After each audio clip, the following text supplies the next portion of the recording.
1985年へ帰るのに必要なもの。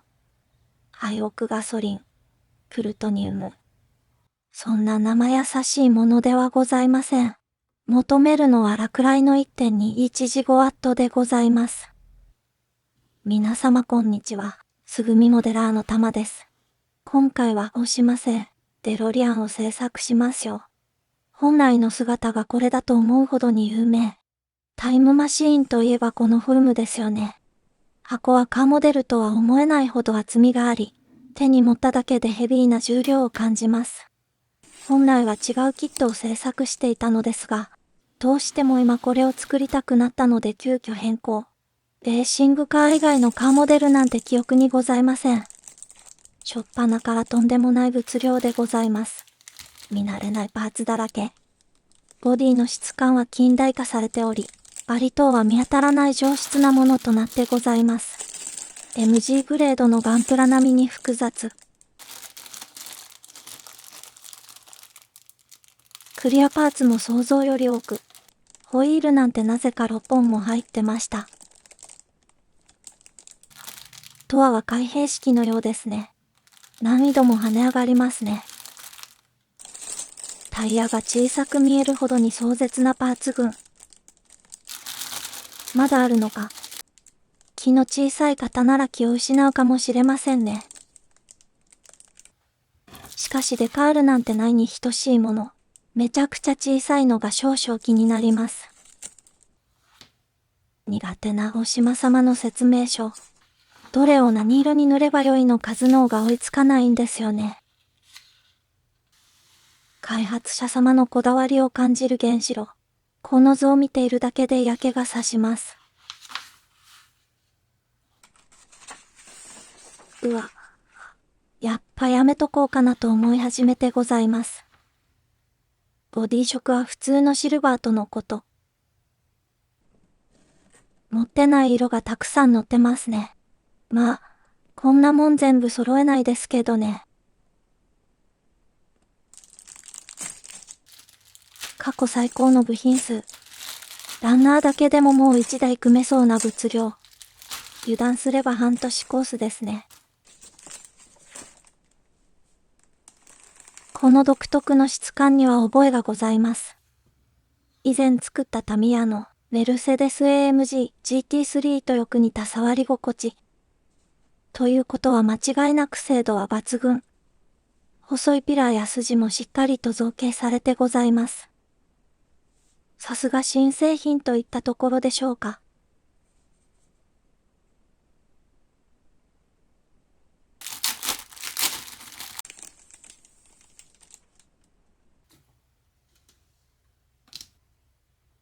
もう塗らなくてもいいんじゃないかと邪念がよぎります。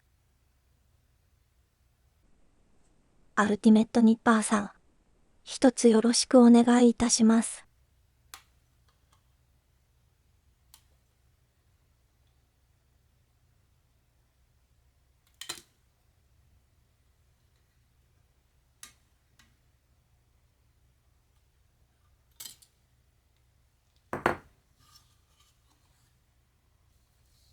毎回必ず新しい刃を入れてございます。デカールや配色でごまかせないので、丹念にカリカリ。ぬるっとした不思議な削り心地。この質感好きなんですよね。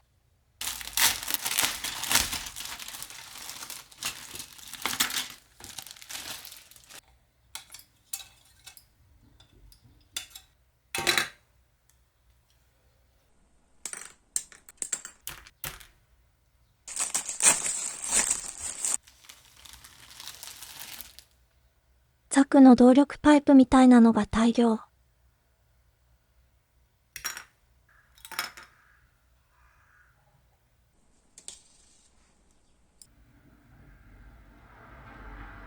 やっぱこんなにも艶があると雰囲気でないですね。しっかりと塗装してやごったくしてあげましょう。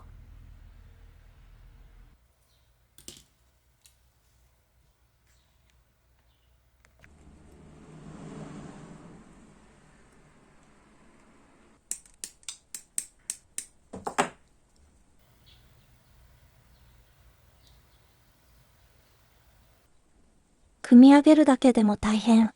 おそらく完成したらほとんど見えないんでしょうね。もう勘弁してください。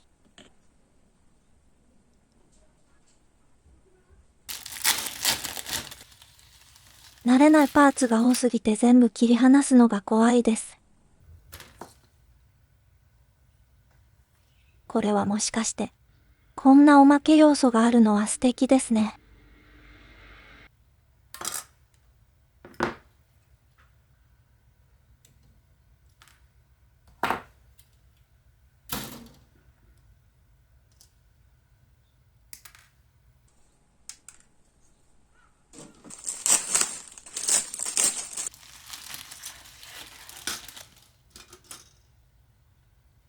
申し訳程度のメッキパーツ。ふかふかそうなシート。いつも古化けばかりなので斬新。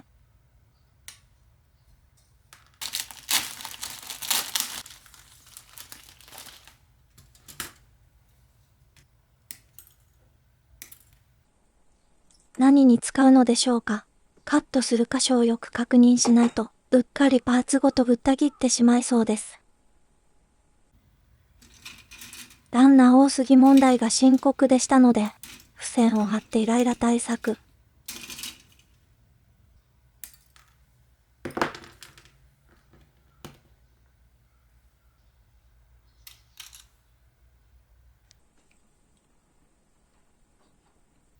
原子炉の排気口。これこそがデロリアンのアイデンティティ。ノーマル状態のデロリアンを見たときに、リア周りのすっからかん具合の違和感が凄まじいですよね。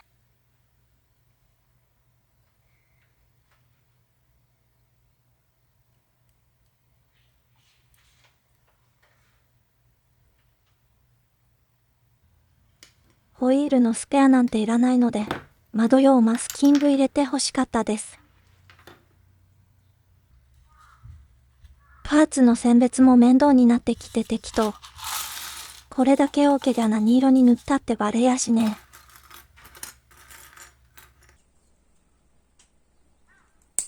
え。それでも下準備に時間がかかります。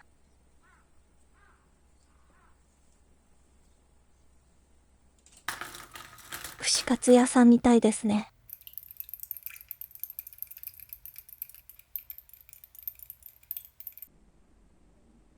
0.3 ミリのガンタイプが欲しいんですよね。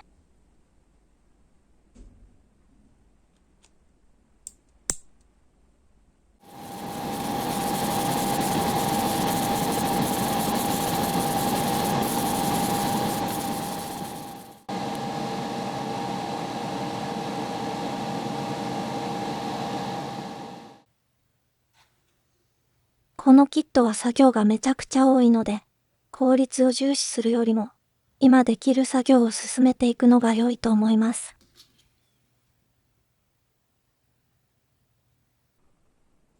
ベース色にウィノーブラックを塗ってみましょう。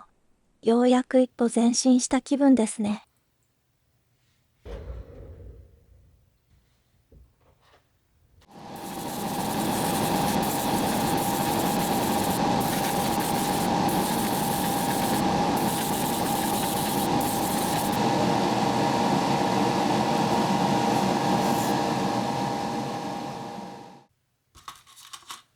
ボディの乾燥待ちに小物類を進めていきましょう。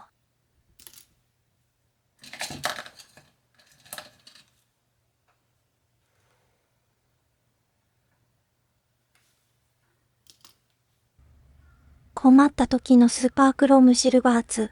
とても模型映えする素晴らしい塗料でございます。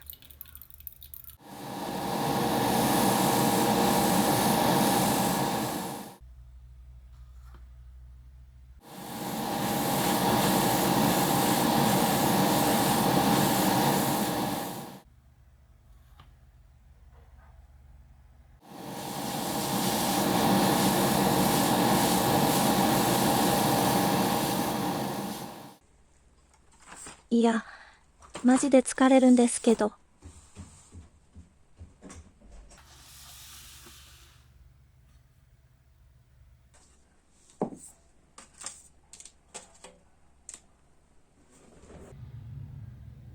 シルバーの下に黒を塗ると不思議と良い質感になるんですよね。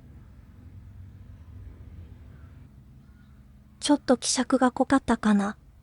まあ、誰もそんなこと気にしません。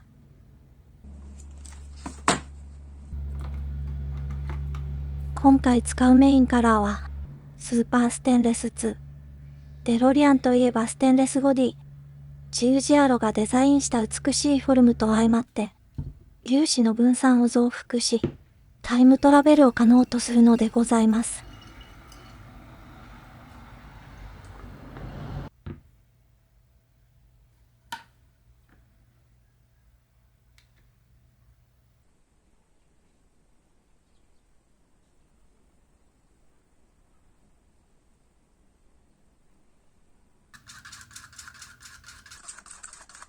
工業地帯の側溝みたいな色ですね。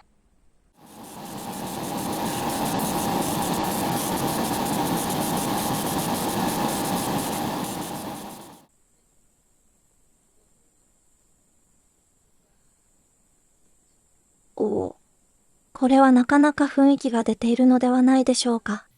ギラつかないしっとりしたステンレスの色味を感じます。ドアもディティールを埋めることなく綺麗に仕上がりました。ボディとは違って簡素な写真周りを進めます。塗り分け指示が数箇所あったのですが、ほとんどを無視して独自の解釈で進めてございます。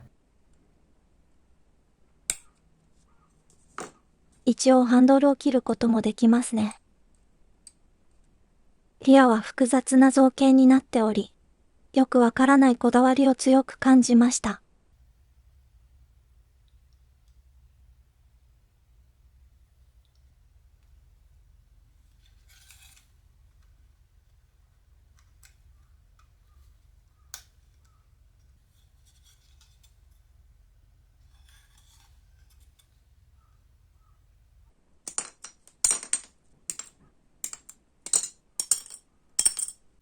シートとドアの内張り塗装。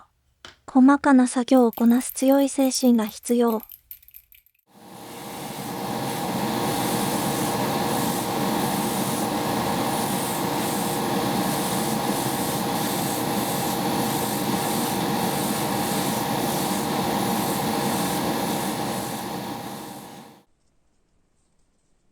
キラキラに輝くホイールになりました。ですが少し物足りないので墨を入れてやりましょう。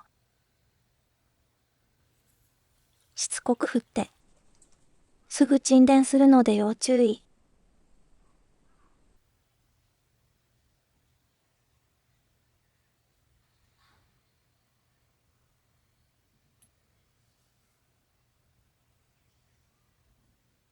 糸も簡単にこの仕上がり。立体感が増幅されてとても美しいです。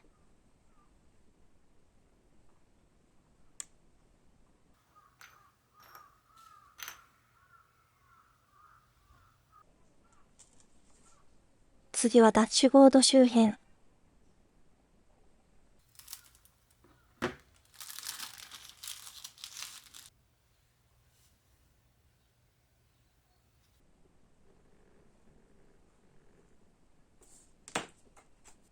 とてもアナログなデザインのメーター。劇中でもたびたび登場する印象深い空き役。最近は普通車でもスーパーカーでもゲーム画面のような液晶になってしまいましたが、やっぱりアナログメーターの雰囲気が一番落ち着きますね。生めかしいため息のような作動音を奏でるケーキ。プルトニウムの残量計にマッティは終始悩まされます。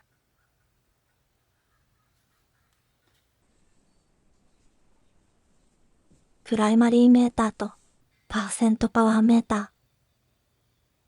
タイムマシーンがシビアな扱いを要求することをよく表している名シーンの数々。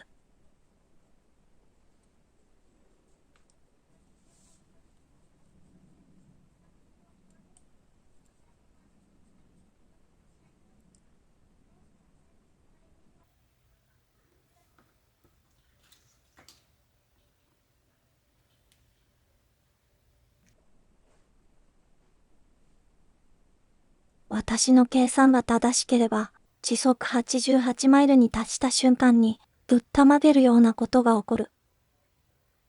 洗練されていない後付けのスピードメーターが、とても秀逸に配置されているのでございます。運転席周りには武骨な機械が囲んでおり、そのすべてがタイムサーキットと連動され、映画史に燦然と輝く効果音を楽しませてくれます。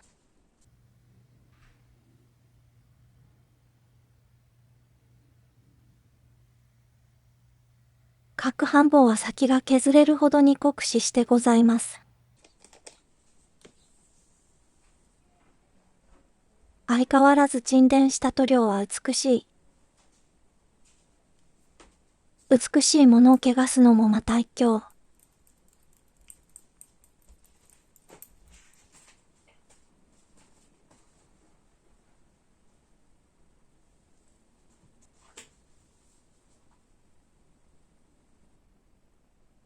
コンソールよりも肩ほどに高く積まれるハイテク装置。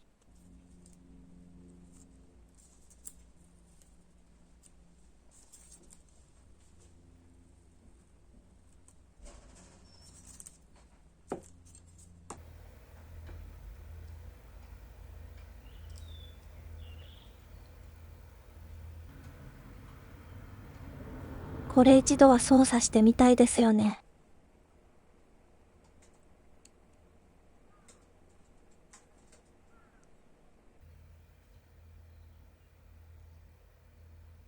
そのすべてに映画のワンシーンを思い出させてくれます。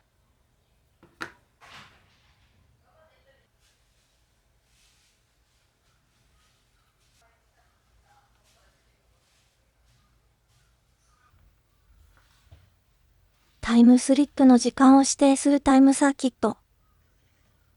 そして1955年のドクが用意してくれた大切な時計。ラストでの時間を常に意識させてくれる大事な小物。超ハイテク装置に囲まれた車内に響くベルの音。モーター駆動のうなり音に混じり、マーティの目線は各所に揺れる名シーン。目的時間。現在時間。出発時間。ずらっと並んだ古臭いデジタル表記がとても素敵。数値を入力するのは電話のプッシュボタンを改造したもの。あの手作り感のあるセンス。素晴らしいとしか言いようがございません。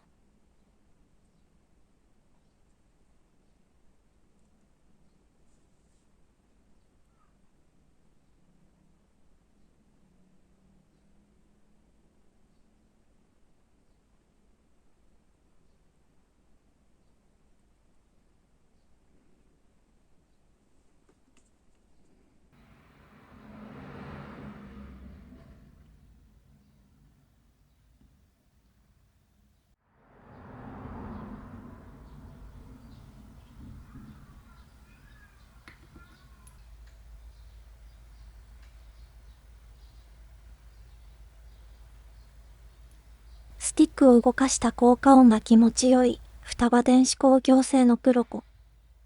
裏や側面には後付けの機械がびっちりと搭載されており、劇中序盤でのラインロック機能もございます。作業はまたしてもボディに戻ってまいりました。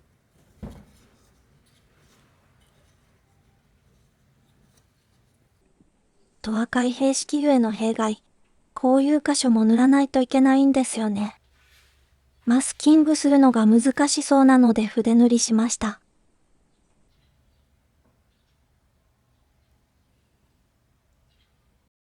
ネイル用の極細綿棒。エンジンヘッドやエンブレムの拭き取りに最適。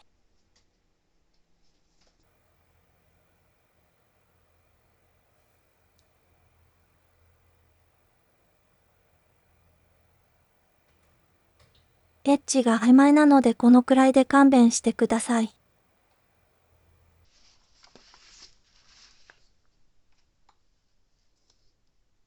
ボディの前後は塗り分けが必要。持ってない塗料だったのでネット注文。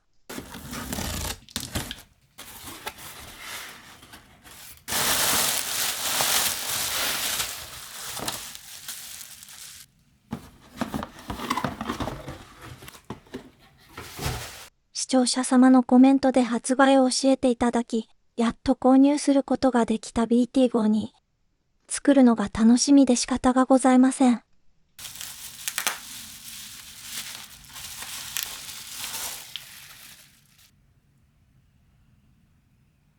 明白白色。こんなもん他に使い道ないのは明白。さらにシルバーと混ぜて塗るようです。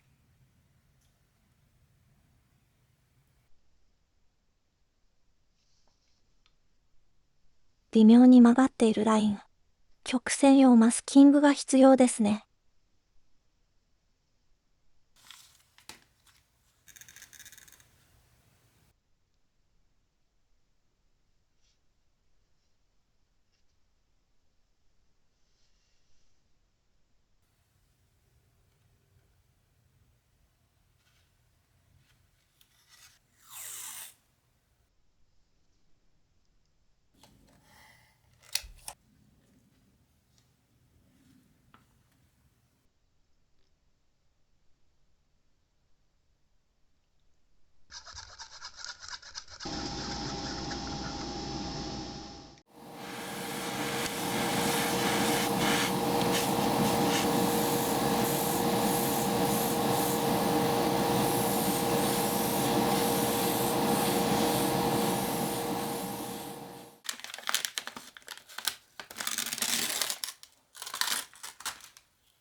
思わずうなずいてしまうデロリアン独特の配色。この色を出すためには、今後使い道のない塗料を買うのも悪くないですね。プレスラインのさらに上に細いモールがあります。これを塗り分けないといけません。最近急に目の焦点が遠のいてしまいました。子供の頃なんて眼球の直前でも焦点が合ってたのにね。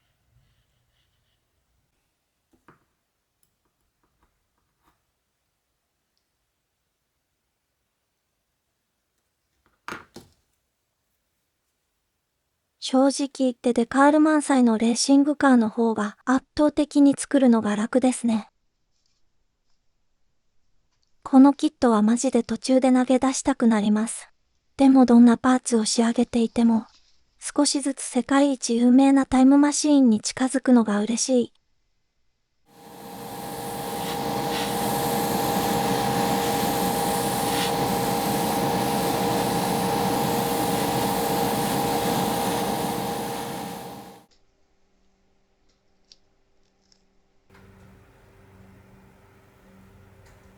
モールが1本追加されるだけで、ぼーっと見とれてしまうほどに洗練された配色。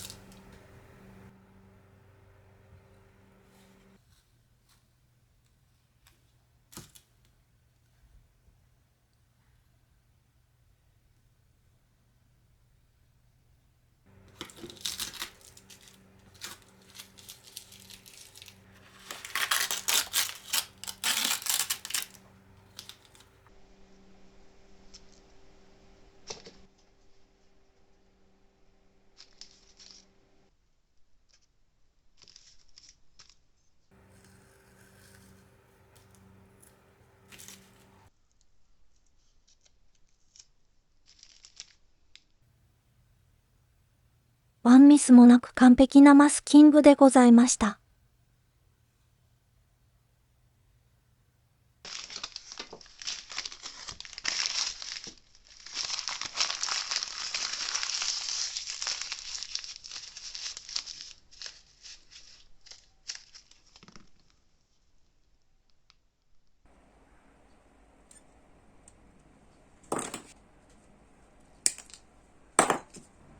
どうやらこの嫌がらせみたいな部品は、ボディに這い回る配線のようですね。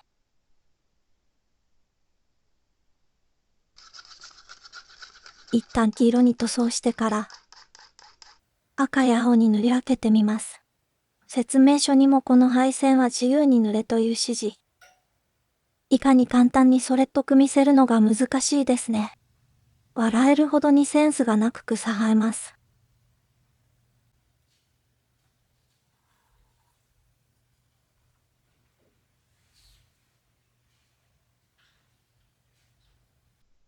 もはや落書き。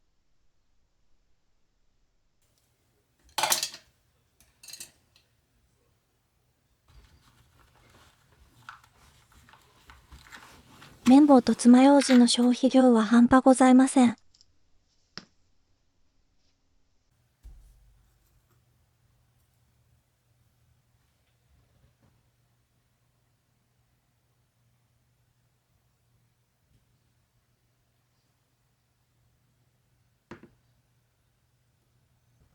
疲れすぎて睡魔も吹っ飛びました。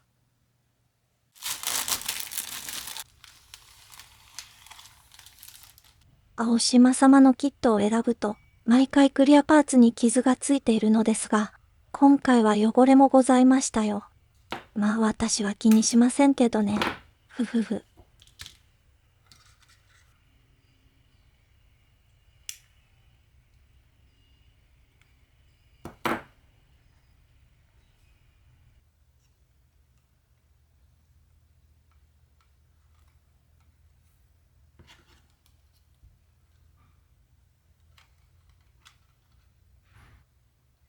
なるほど。ピラーの外側にクリアパーツが来るのですね。これは窓枠塗装必須ですね。なんで窓枠マスキングを付属してくれないのかなぞ。各メーカーのこだわりを感じます。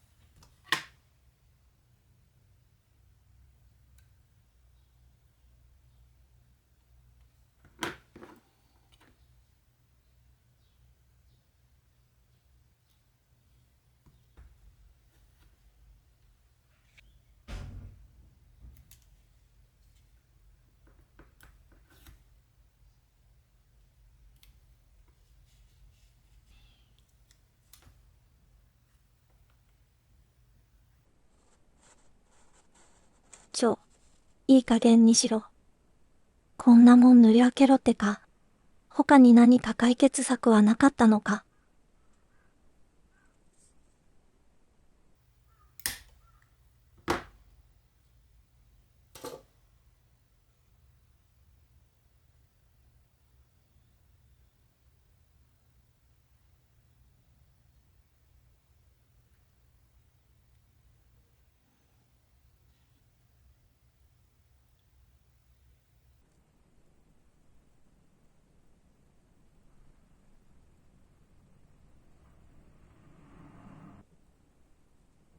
呼吸するのも忘れるほどに集中しましたよ。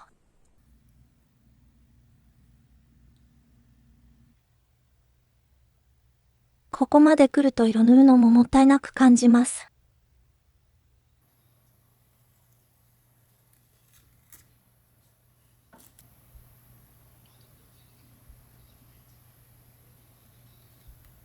やり遂げましたがあまりにも指示が強烈すぎます。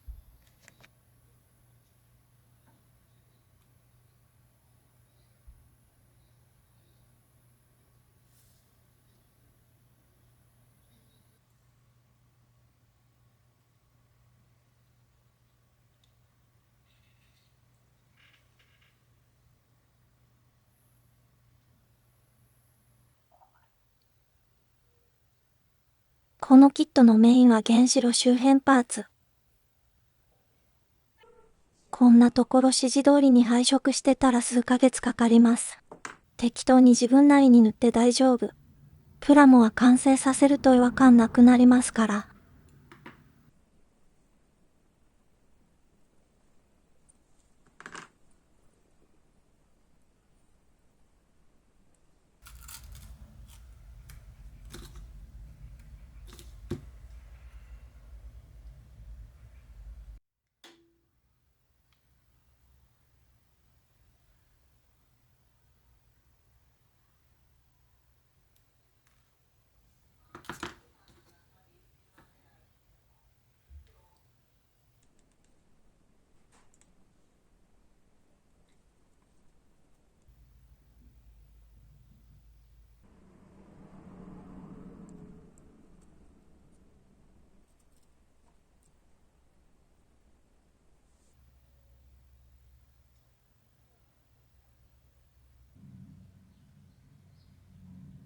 本来ならダックエッググリーンらしいです。どんな色かも想像できんわ。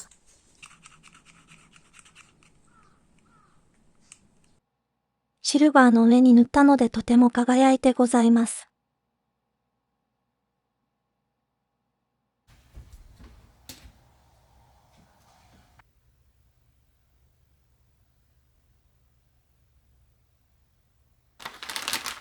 おやつ食べるよ。そしてまたプラモを開始。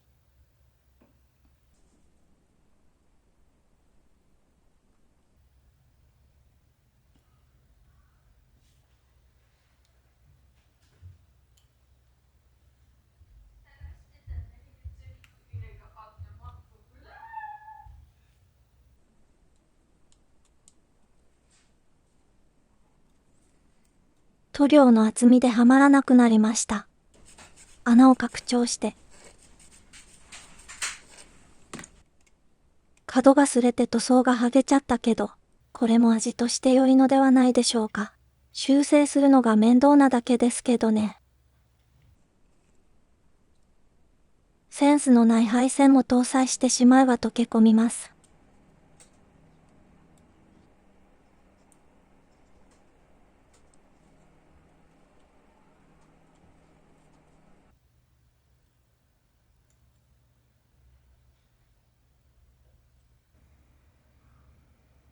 次元転移装置。僕が1955年11月5日にトイレで転んで頭をぶつけた際に着想を得たもの。その後実際に装置を完成させるには、家も財産もつぎ込んで約30年の歳月を要したのでございます。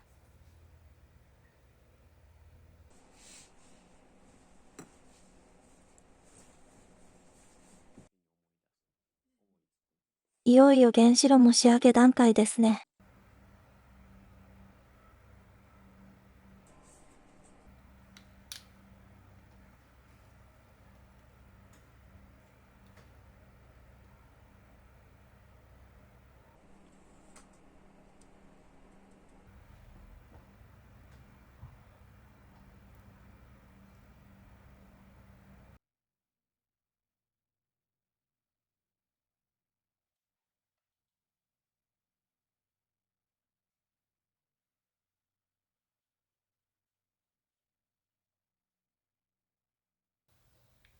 スーパーカーらしく深い着座地のコックピット。ドライバーを囲むように狭い車内を覆います。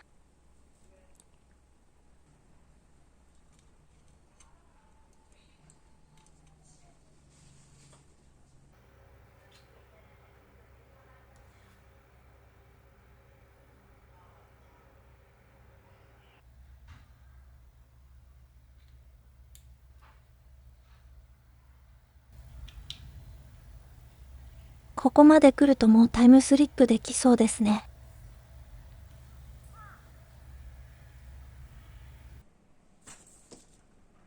ずいぶん昔に購入したこちらのシャツ。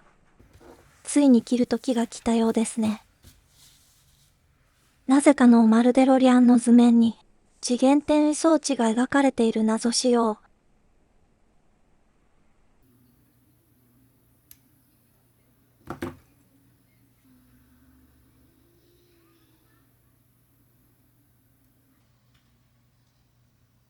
ボディの周りを這うように装着されているパイピング類。つけるのが楽しみですね。劇中でも黒っぽかったりシルバーっぽかったり、青島様の指示はシルバーでございました。玉はより輝くスーパークロームシルバーに塗ってみました。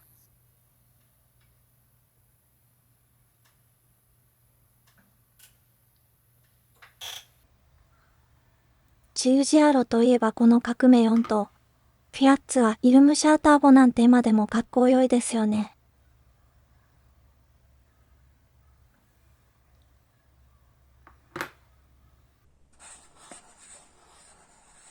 このキットの最難関はテールランプ。この枠を濡れだなんて指示をしてくる青島様のサディスティックぶり。高越な表情で作業を開始しましたが、塗り終わる頃には普通に悪態ついてました。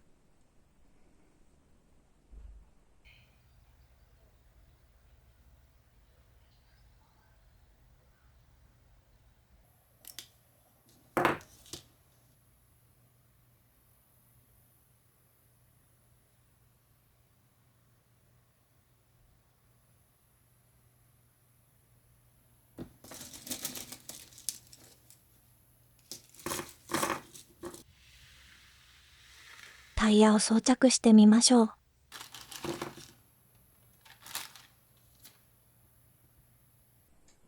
時代を感じる細いタイヤ。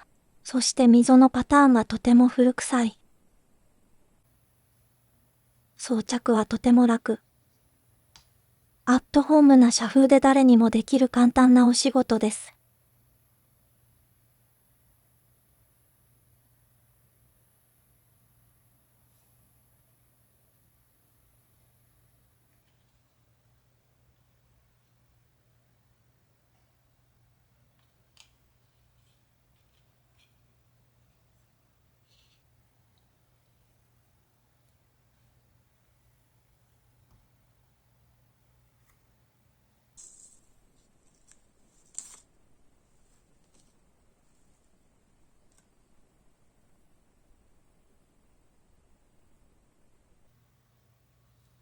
極細のピラーを保護するために残しておいたランナーをカットします。よく頑張ってくれましたね。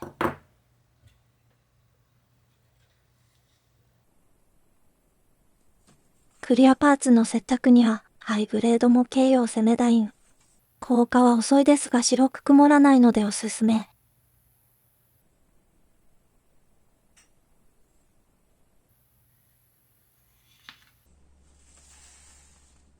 お次は格好良い顔を作っちゃいましょう。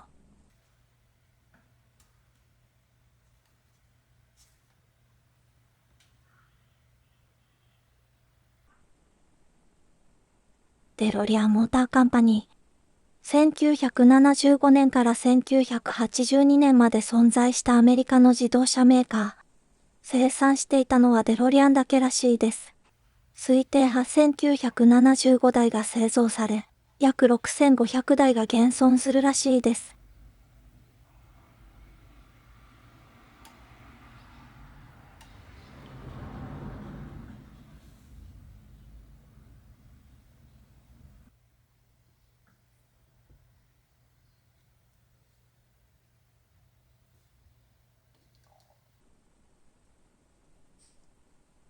そしてここからは、どんな些細な部品を装着しても、デザインに洗練さを増していくように、デロリアンが組み上がってまいります。それはスクリーンから出てきた姿のようで、何度も見た映画を鮮明に思い出させてくれます。この映画で俳優の表情やセリフ回し、息遣いや間の取り方、視線の運び方まで見る楽しみを覚えました。そして写真や映像に興味を持ったきっかけになり、画角やカメラワーク、カット割りの手法に至るまで何度見ても勉強になります。この映画には1秒にも満たないシーンも多く、しかし見ている者には鮮明に理解できる秀逸なカット、無駄のないシーンが一切ない脚本、すべてが完璧な作品でございます。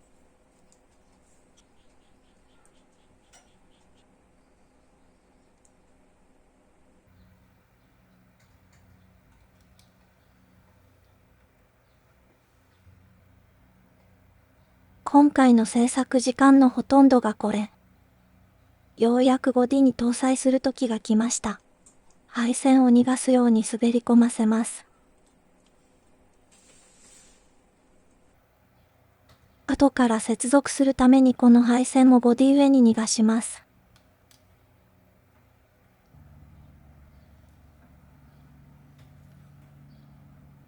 エメット・ブラウンの思想が詰まった傑作。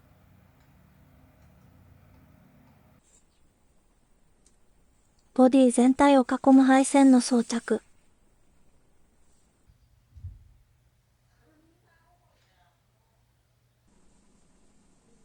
このほとんどが配色の指示がないので、完成品を見るとモデラーさんのセンス次第で、随分と印象が変わると思います。きっとコードを使って自作するのが一番なのでしょうね。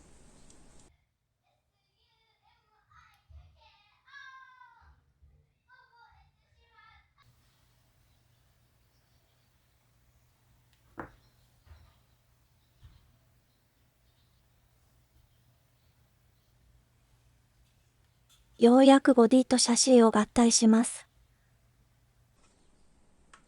本当に長い道のりでした。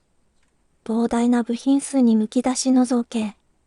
しかし最新キットというだけあって、脆さは皆無で少々ねじったり力をかけても大丈夫でした。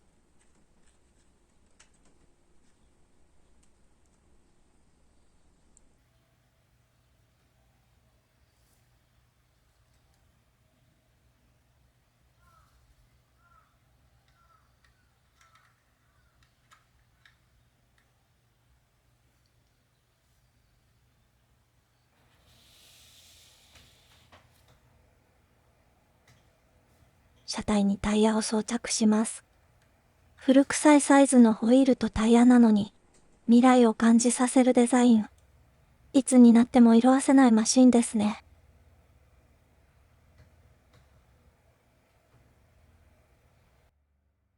ちょっと試運転がてらに数十年未来へ行ってきます。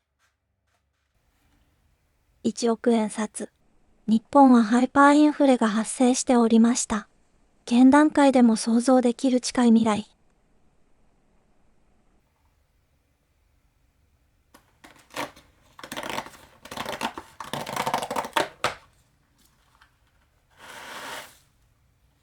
まさに花紙程度の時代が来るかもしれませんね。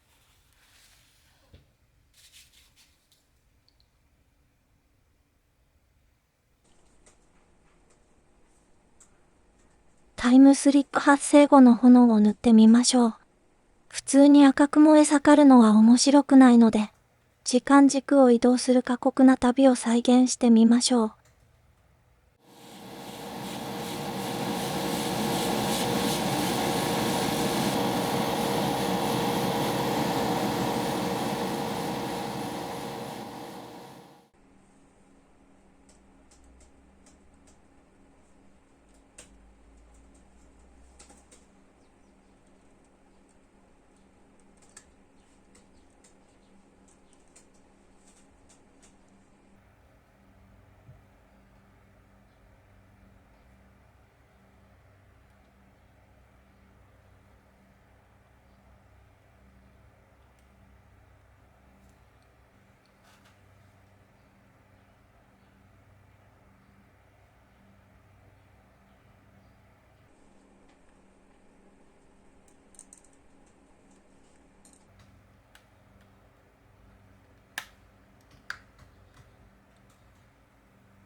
時間を移動できるタイムマシーン。一度だけ使えるとしたら、過去か未来か、どちらを選ぶでしょうか。私の人生にも分岐点がございます。あの時別の道を選んでいたらどういう人生が待っていたのだろうと、一度見てみたい気がします。数年先の未来を覗くのは少々怖いですが、今から数千万年後という果てしない先なら、どんな進化を遂げているのか、はたまた退化しているのか、せっかくなのでこのタイムマシーンでちらっとだけ見に行ってみましょうか。研究費のために自宅を手放し、テロリストからプルトニウムをかっぱらうことも厭わず、時間というひたすらに無慈悲な流れを操るために、人生をかけたエメット・ブラウン博士。30年後にまた会いましょう。デロリアン DMC-12 完成でございます。美しすぎて恐縮でございます。